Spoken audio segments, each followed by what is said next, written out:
একটু না দিয়ে দাদা প্লিজ।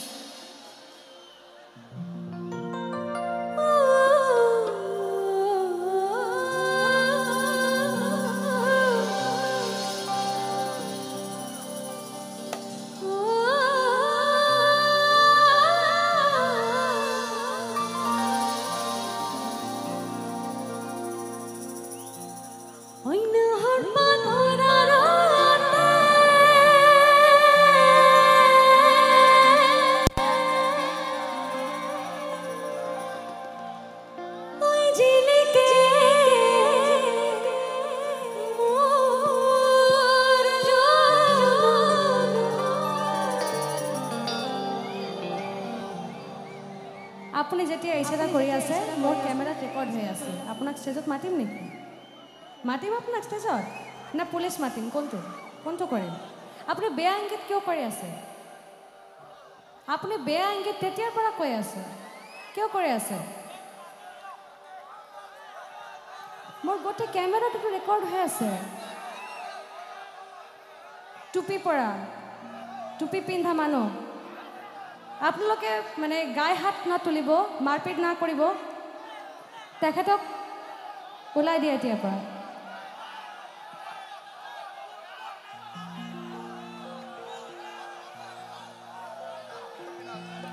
ব্লেক টি শাৰ্ট পিন্ধা।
বাহিৰত নি যাওক।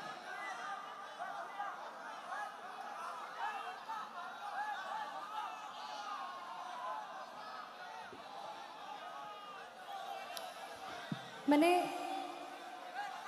এজন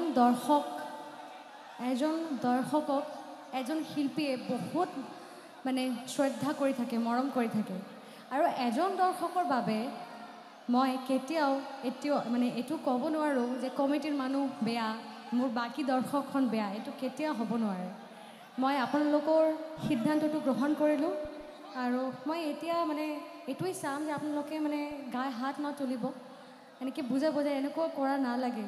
কমিটি ইমান ডাঙৰ এটা প্ৰগ্ৰাম পাতি আছে, এনেকুৱা আপোনালোকে ইমান মৰম দি আছে, মাজৰ পৰা এজন তেতিয়াৰ পৰা বেয়া ইংগিত কৰি আছে। বহু সময়ৰ পৰা মই দেখি আছোঁ, মোৰ কেমেৰামেনক মই কৈছোঁ যে এইটো নজৰ ৰাখিবা তুমি। এই লৈ 4 বাৰ মই এইটো চালোঁ, তাৰপিছতে মই ক'লোঁ। তো মোৰ মনে হৈছে এইটো এনেকুৱা মানে কোৱা দৰকাৰ, কাৰণ মোৰ নিচিনা বাকী বেলেগ শিল্পীবিলাকেও অকৱাৰ্ড ফিল কৰি থাকে ষ্টেজৰ মাজত, গান গাবলৈ অসুবিধা হৈ থাকে, মনত কিবা এটা বেলেগ বাজে, এটা বেয়া কথা ফুৰিবলৈ থাকে, এনেকুৱা হৈ থাকে। মাফ কৰিব যদি কিবা মোৰ ভুল হৈ থাকে। চ' এতিয়া এটা বহুত সুন্দৰ বিহুসুৰীয়া গান মই আৰম্ভ কৰিছিলোঁ, সেই গানটো আপোনালোকৰ বাবে।